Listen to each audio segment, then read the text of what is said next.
আলামিন বলেন মিনহা খলাকনাকুম ওয়া ফিহা নুইদুকুম ওয়া মিনহা নুখরিজুকুম তারাতান উখরা। আল্লাহ রাব্বুল আলামিন বলেন, আমি কি থেকে সৃষ্টি করেছি মানুষকে? মাটির নিঃশ্বাস থেকে, মাটি থেকে তৈরি করেছি। কি থেকে তৈরি করেছি? এই মাটি থেকে। হযরতে কে এসেছিলেন? হযরতে জিবরাইল আলাইহিস সালাম এসেছিলেন মাটি নেওয়ার। আল্লাহ রাব্বুল আলামিন আদেশ করেছেন হযরতে জিবরাইল আলাইহিস সালামকে মাটি নিয়ে আসার। হযরতে জিবরাইল আলাইহিস সালাম জমিনে এসেছেন, মাটি কান্না করেছেন। হযরতে জিবরাইল আলাইহিস সালাম খামসা মেরে মাটি তুলতে পারেন, চলে গেছেন। তারপরে এসেছেন মিকাইল আলাইহিস সালাম। মিকাইল আলাইহিস সালাম এসেছেন আল্লাহর নির্দেশে, কিন্তু মাটি তুলতে পারে নাই, নিয়ে যেতে পারে নাই। তারপরে এসেছেন ইসমাইল আলাইহিস সালাম। ইসরাফিল আলাইহিস সালাম এইভাবে শিঙ্গা নিয়ে থাকবে। আল্লাহ যখন নির্দেশ দিবে, তখন ফু দেবে, তখন তো পৃথিবীটা পালন হয়ে যাবে। ইসরাফিল আলাইহিস সালাম এসেছেন, কিন্তু পারে না। ইসমাইল ভাই সরি হলে মাফ করে দেন। ইসরাফিল নাই, মিকাইল আলাইহিস সালাম এসেছেন, পারে নাই। জিবরাইল আলাইহিস সালাম এসেছেন, পারে নাই। জিবরাইল আলাইহিস সালাম এসেছেন, পারে নাই। মিকাইল আলাইহিস সালাম এসেছেন, পারে নাই। জিবরাইল আলাইহিস সালাম এসেছেন, পারে নাই। কিন্তু ইসরাফিল আলাইহিস সালাম এসেছেন। ইসরাফিল আলাইহিস সালাম এসেছেন, আমার ভুলটি হলে মাফ করে দিন। ইসরাফিল আলাইহিস সালাম এসেছেন। ইসরাফিল আলাইহিস সালাম এসেছেন, আশা মাটি থেকে খামসা দেবেন, মাটি কান্না করতে পারে নাই। তারপর এসেছেন আজরাইল আলাইহিস সালাম এসেছেন। সালাম এসেছেন, তারপর কান্না করে মাটি, তারপরে কান্না করেন, কিন্তু পারে নাই। তখন আমি আল্লাহ এসেছে, এটা আমার মানতে হবে। এক খামসা মেরেছেন, এক খামসাতে 70 মাটি নিয়ে গেছেন আল্লাহ।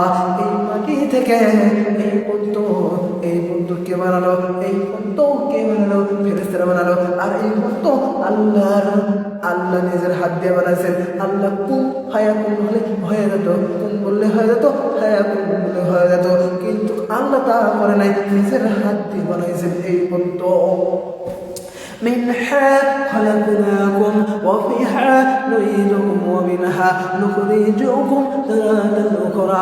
আমি মাটির কবরে পাঠালাম, আমার মাটি থেকে উৎপন্ন করব। এরা কাফের, ইহুদি, নাস্তিকরা বিশ্বাস করে না। একটু জোরে বলেন নাউযুবিল্লাহ।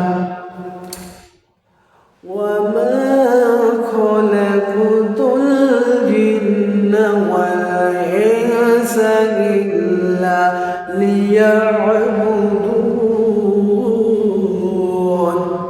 আল্লাহ রাব্বুল আলামিন বলেন, হে মুমিন নর এবং বান্দা, হে মুমিন নর বান্দা, হে জিন, হে মানব জাতি, হে জিন জাতি, হে মানব জাতি, হে জিন্নাতি, হে মানব জাতি এবং জিন জাতি, হে মুমিন বান্দাগণ, তোমাদেরকে আমি আল্লাহ সৃষ্টি করেছি। আমি আল্লাহ রাব্বুল আলামিনের গোলামি করার জন্য, আমি আল্লাহ রাব্বুল আলামিনের দাসত্ব করার জন্য, চাকরানি করার জন্য। কি করার জন্য? চাকরানি করার জন্য, গোলামি করার জন্য, দাসত্ব করার জন্য। শুধু আমি আল্লাহ ইবাদতের জন্য, মানুষের ইবাদতের জন্য নয়, মানুষের জন্য নয়, গরু ছাগলের জন্য নয়, শুধু আমি আল্লাহর জন্য, আমি আল্লাহ রাব্বুল আলামিনের জন্য, শুধু গোলামি দাসত্ব করার জন্য আমি আল্লাহ মানুষকে সৃষ্টি করেছি। একটু জোরে বলেন না সুবহানাল্লাহ। একটু জোরে বলেন না সুবহানাল্লাহ। আল্লাহ রাব্বুল আলামিন বলেন, ইয়াকুলু হাল্লানা মিনাল আমরিনা। আল্লাহ রাব্বুল আলামিন আজকে বলেন পৃথিবীর মানুষেরা আইন তৈরি করার মালিককে, আইন তৈরি করার মালিককে। হে নবী আপনি জানিয়ে দেবেন আইন তৈরি করার মালিক আল্লাহ। এরা হলো দুনিয়ার কারো হাতে দেয় নাই, দুনিয়ার কারো হাতে দিত তাহলে মানুষ সব স্বার্থপর হয়ে যেত, স্বার্থপর হয়ে যেত। আবু জেহেল নিজে নিজে আইন তৈরি করেছেন, নিজেই শেয়ার তৈরি করেছেন, নিজে আইন তৈরি করেছেন, নিজে তৈরি করেছেন আইনকে। ভাই মোহাম্মদ যেটা জানাতে চাই, এটা যদি মেনে নেই তাহলে আমার আইন থাকবে না, তাহলে আমার আইন ভঙ্গ হবে। আমার যে আইন, এই আইন তো ঠিক মতো নাই। আমি যে আমার আইন, আমার আইন কিরকম মোহাম্মদ যেটা জানাতে চাই এটা মেনে নেই, আমার তো কি দিয়া আমার সমাজে আইন নাই, এই জন্য বিশৃঙ্খলা সৃষ্টি হচ্ছে। এই আইন থাকা, আল্লাহর আইন থাকার জন্য আমরা পৃথিবীতে বসবাস করতে পারছি। আল্লাহর আইন না থাকতো তাহলে আমরা বসবাস করতে পারতাম না। মানুষের যদি হতো, মানুষরা নিজেরা আইন তৈরি করতো, একটা চেয়ার বানাতো। আবু জেহেল ভালোই জানে ইয়াকুলু হাল্লানা মিনাল আমরিনা, এজন্য আবু জেহেল আগে চেয়ার তৈরি করতো। আগে কি করতো? আগে চেয়ার তৈরি করতো, আগে নিজেই আইন পরিবার চালানোর জন্য কি করতো? নিজেই চেয়ার তৈরি করে দিত। কিন্তু আবু জেহেল কি করেছেন? আবু জেহেল নিজেই আইন তৈরি করেছেন। আবু জেহেল নিজেই আইন তৈরি করেছেন, আবু জেহেল নিজেই আইন তৈরি করেছেন। এরা পৃথিবীর কোনো মানুষের নাই, আইন তৈরি করার মালিক আমার আল্লাহ। আইন তৈরি করার মালিক কারো হাতে দেয় নাই।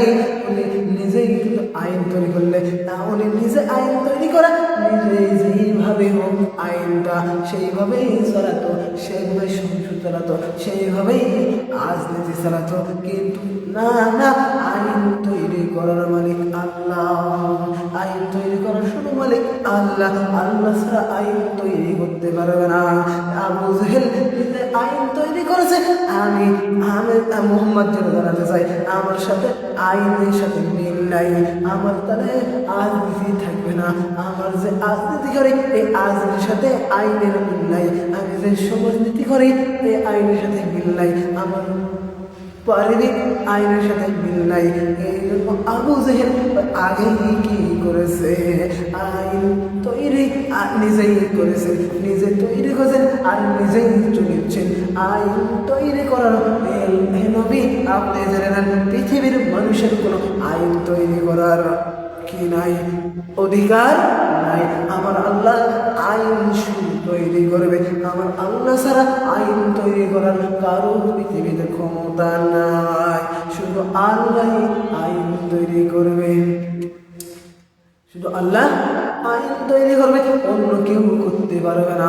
আল্লাহ রাব্বুল আলামিন বলেন, আল্লাহ রাব্বুল আলামিন বলেন, হাযা বায়ানুল লিন্নাসি হুদাও ওয়া মাউযাতুল লিল মুত্তাকিন। আল্লাহ রাব্বুল আলামিন বলেন, হাযা বায়ান, এই বক্তব্য মানুষের জন্য, হুদাও ওয়া মাউইযাতুল লিল মুত্তাকিন। হাযা এই বায়ান, এই বক্তব্য মানুষের জন্য, হুদাও ওয়া মাউইযাতুল লিল মুত্তাকিন, মুত্তাকি বান্দাদের জন্য। মুত্তাকি শব্দ আছে 99টি, তার অন্যতম মুত্তাকি মানে ভদ্রলোক। শয়তান ছিল অভদ্র, আল্লাহ জান্নাত থেকে দাঁড়িয়ে দিয়েছেন। হযরত আদম আলাইহিস সালাম ছিলেন ভদ্র, পরবর্তীতে হযরত আদম আলাইহিস সালামকে জান্নাতে নিয়ে যাওয়া হবে। আর আমরা হলো শয়তানের মতো অভদ্র না হয়ে কোরআনের হেদায়েত, কোরআনের উপদেশ আমরা যেন মেনে নিই। জোরে বলেন না সুবহানাল্লাহ, একটু বলেন সুবহানাল্লাহ। আলিফ লাম মিম যালিকাল কিতাবু লা রাইবা ফীহি হুদাল লিল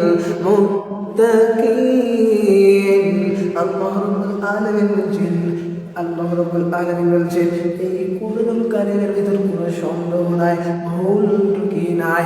এটা শুধু মুমিনদের জন্য, মুত্তাকি বান্দাদের জন্য, আর মুত্তাকি বান্দাদের জন্য, হিদায়াতপ্রাপ্ত বান্দাদের জন্য এই কিতাব সবার জন্য। ইহুদি বলেন, খ্রিস্টান বলেন, বৌদ্ধ বলেন, তাদের কপালে যদি হেদায়েত থাকে ওরা হলো হেদায়েত প্রাপ্ত হবে, আর কপালে হেদায়েত না থাকে তাহলে তো হেদায়েত জোর করে দেওয়া যাবে না। ইমাম শাফি, ইমাম হাম্বল বলছেন, ইমাম হাম্বল ছাত্র বলছেন, হুজুর আমার বাড়িতে, ইমাম শাফিকে বলছেন, হুজুর আমার বাড়িতে কি দাওয়াত নেবে? আমার বাড়িতে আপনাকে আমি নিয়ে যেতে চাই দাওয়াত দিয়ে। আপনি কি দাওয়াত কবুল করেছেন, গ্রহণ করেছেন? ইমাম শাফি বলছেন, হ্যাঁ আমি কবুল করেছি, আপনার বাড়িতে যাব। ইমাম হাম্বল কি করলেন? ইমাম হাম্বল ঠিক মতো রান্না, ঠিক মতো বাজার করলেন। বাজার করার বলে বলছেন, আমার ওস্তাদ ইমাম শাফি আমার বাড়িতে আছে স্ত্রী, আপনি ভালো করে রান্না করবেন, আপনি ভালো করে রান্না করবেন। ইমাম শাফি ইমাম হাম্বল বাদ আলেন। আসার পর কি করলেন? আসার পর কি করলেন? আসার পরে মাগরিবের সালাতটা কায়েম করলো। তারপরে আসার মধ্যে কিছু মাসআলা জিজ্ঞাসা করছেন, বহু মানুষের মাসআলা জিজ্ঞাসা করছেন। এবং আমরা যে হুজুর, সেই ইমাম শাফি মুহাদ্দিস, ইমাম শাফি মুহাদ্দিস, সেই ইমাম শাফি তারপরে ঘুমাতে দিয়েছেন, কিছু খাবার দিয়েছেন। খাবারগুলো মেডিসিন মনে করে সব খাবার খেয়ে ফেলেছেন। চারজন 5 জনের খাবারগুলো খাইয়া ফেলাইছেন। খাবার পরে রেস্ট করার জন্য ঘুমাতে দিয়েছেন। তারপরে তার ইমাম হাম্বলের সত্য নিয়ে আসে ওযু পানি, তাহাজ্জুদ। আমার বাবার মুখে শুনেছি ইমাম শাফি হলো জামানার সবচেয়ে বড় আলেম। তাহলে আমি ওযুর পানি রেখে, তাহাজ্জুদের পানি রেখে দিই, দরজার কাছে রেখে দিয়েছেন। তারপরে ইমাম শাফি ইমাম হাম্বলের নিয়ে সকালবেলা উঠে দেখে পানি আছে, পানি কোনো খরচ হয় নাই। তো বাবা পানি হয় নাই, এত বড় আল্লাহর ওলি ভাবলাম। তো আল্লাহর ওলি তাহাজ্জুদ করলো না বাবা তাহাজ্জুদ করলো না। ও মা, তুমি সেটা বুঝবে না। অনেক বড় আলেম মানুষ, অনেক বড় মাপের আলেম মানুষ, তুমি বুঝবে না। তারপরে ইমাম শাফি ইমাম হাম্বল বলছে, বাবাকে বলে কাজ হবে না, আমি ডাইরেক্ট মেহমানের কাছে যাবো। যাওয়ার পরে তখন কাছে এসেছেন, আসসালামু আলাইকুম হুজুর, আমি আসতে পারি ভিতরে? আসুন। তারপরে ইমাম শাফিকে বলছেন, ও মা, তো কি হয়েছে, প্রশ্ন কি? তো হুজুর, আমার বাপের মুখে শুনলাম আপনি বড় জামানা আলেম, তুমি তো দেখলাম আমার খাওয়া কি করলেন, আমার যে মা আন্না বাড়ি বলেছেন, এই আন্না বাড়ি খাবার আপনি 4 জনের খাবার খাইয়া ফেলাচ্ছেন। আমরা না খেয়ে আসছিলাম, মান সম্মান থাকবে কি? সম্মান থাকবে থাকবে না, এরা মেহরবানি করা যাবে না। তারপরে বলছেন ইমাম শাফি, মা তোমার 3টি প্রশ্নের উত্তর আমি দিব। তো 1 নম্বর প্রশ্নের উত্তর, ও মা, তোমার বাবা আল্লাহওয়ালা, তোমার বাবা একটা আল্লাহওয়ালা আলেম, ইমাম হাম্বল আল্লাহওয়ালা আলেম, আর তোমার মা নেককার মহিলা, ইবাদত বন্দেগী করে, আর আল্লাহবাজি করেছেন। তোমার বাবার হালাল ইনকাম, আর তোমার মা নেককার মহিলা। তোমার মা যে আল্লাহবাজি করেছেন, আল্লাহরে আমাকে নিয়ে গেছেন, আমি কি করে, আমি মেডিসিন খায়া ফেলাইছি, সব মেডিসিন খায়া ফেলাইছি। আর আমাদের আর কি চমকাচ্ছে, আর খাবারের উপর যেন নূর চমকাচ্ছে। আমি বেহেশতি খাবার মনে করে খাইয়া ফেলাইছি মা, 1 নম্বর।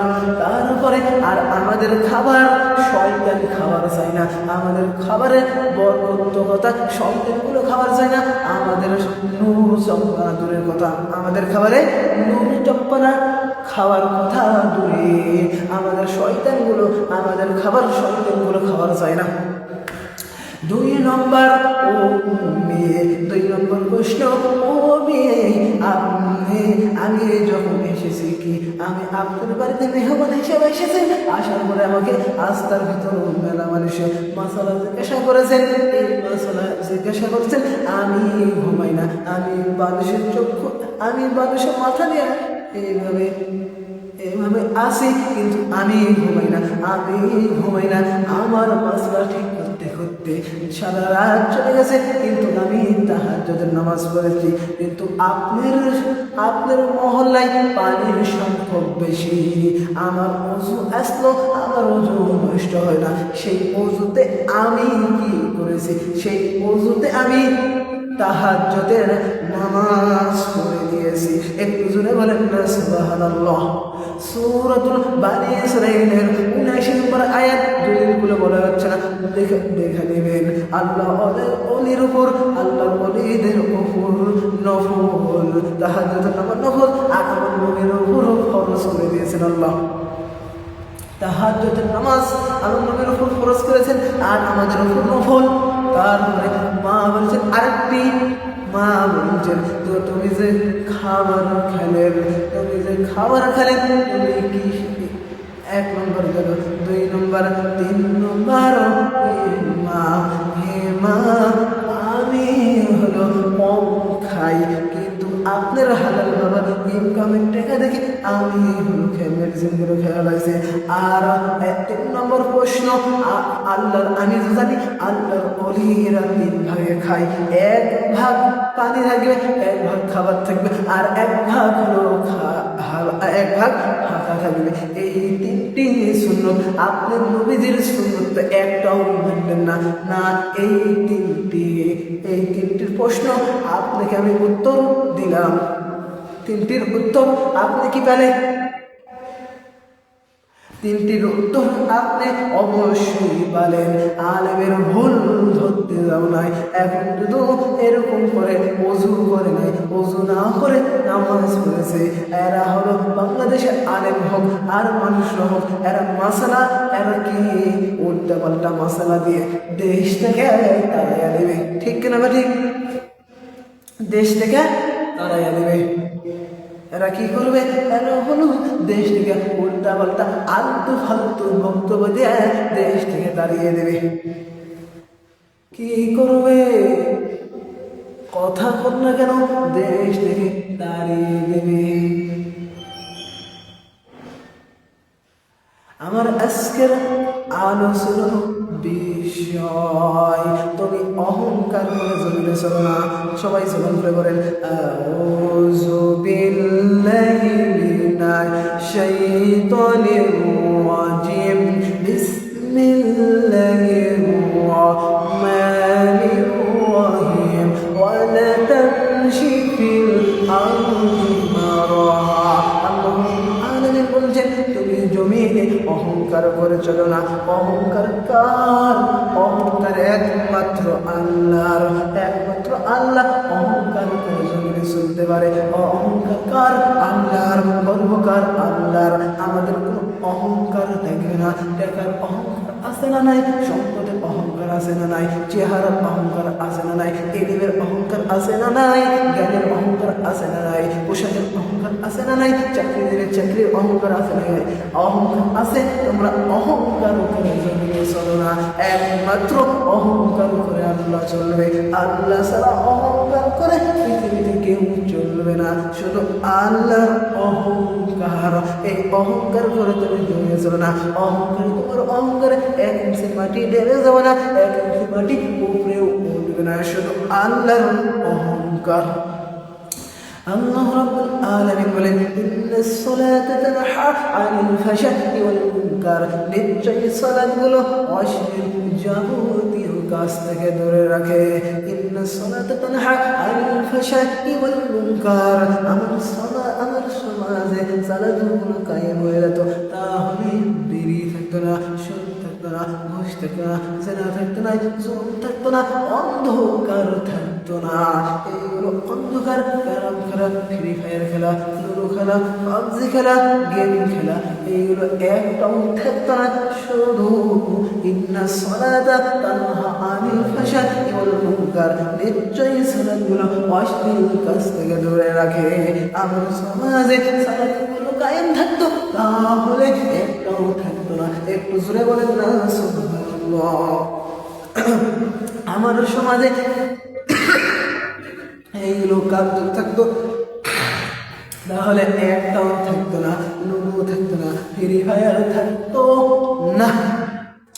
তো বলা হয়তো ভুল থেকে হয়ে থাকে, আপনারা নিজেরা ক্ষমা করবেন। তো এখানে বক্তব্য শেষ করছি। সুবহানাকা আল্লাহুম্মা ওয়া বিহামদিকা আশহাদু আল্লা ইলাহা ইল্লা আনতা আস্তাগফিরুকা ওয়া আতুবু ইলাইক। সুবহানাকা আল্লাহুম্মা ওয়া বিহামদিকা আশহাদু আল্লা ইলাহা ইল্লা আনতা আস্তাগফিরুকা ওয়া আতুবু ইলাইক।